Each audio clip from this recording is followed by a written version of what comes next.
নীরবতা, কান্না আর অপেক্ষার বেদনা। ছোট্ট রিজিকের কণ্ঠে ঝরে পড়া কথাগুলো আজ সামাজিক মাধ্যমে ভাইরাল হয়ে গেছে। তার ছোট্ট হৃদয় জানে, তার বাবা দেশে নেই, নেপালে রয়েছেন। কিন্তু সে জানে না কখন বাবা ফিরে আসবেন। ভিডিওতে দেখা যায় রিজিক কাঁদতে কাঁদতে ফোন ধরেছে। চোখ ভিজে, কণ্ঠ কেঁপে ওঠে। এবং ছোট্ট সেই কণ্ঠে বারবার উচ্চারিত হচ্ছে, বাবা, তুমি কখন আসবা?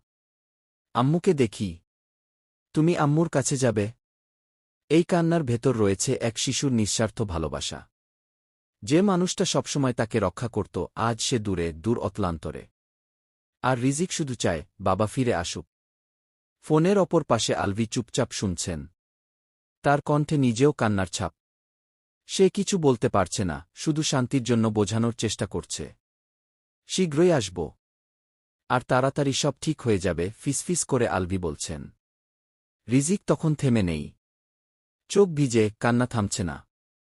সে শুধু একটাই আশা করে, তার বাবা যেন ফিরে আসে। বাবা, আমি খুব কষ্ট পাচ্ছি। কে এই লাইন শুনে যে কেউ অবিলম্বে আবেগাপ্লুত হয়ে যায়। পরিবারের সদস্যরা জানিয়েছেন, রিজিক প্রতিদিনই ফোনে আলভির সঙ্গে কথা বলতে চায়। প্রতিটি মুহূর্তে সে বাবা এবং মায়ের জন্য অপেক্ষা করে। কিন্তু মায়ের অনুপস্থিতি ও বাবার দূরত্ব, এই দুই কারণে ছোট্ট রিজিকের হৃদয় ভেঙে গেছে।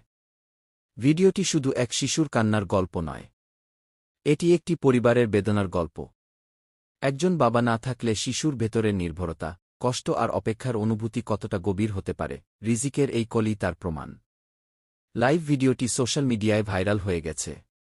হাজার হাজার মানুষ কমেন্টে লিখছেন, একটি শিশুর কষ্ট কখনো বোঝা যায় না। রিজিকের কান্না আমাদের মনে করিয়ে দেয়, ভালোবাসা আর পরিবারের উপস্থিতি জীবনের সবচেয়ে বড় শক্তি। আর সেই শক্তি হারালে শিশুর চোখের কান্না নিঃশেষে গরম জল হয়ে ঝরে। ভিডিওটি শেষ পর্যন্ত দেখুন। রিজিকের বাবার কাছে ফিরে যাওয়ার এই আকুতি হয়তো আপনারও চোখ ভিজিয়ে দেবে। ভালো লাগলে লাইক, শেয়ার ও সাবস্ক্রাইব করতে ভুলবেন না।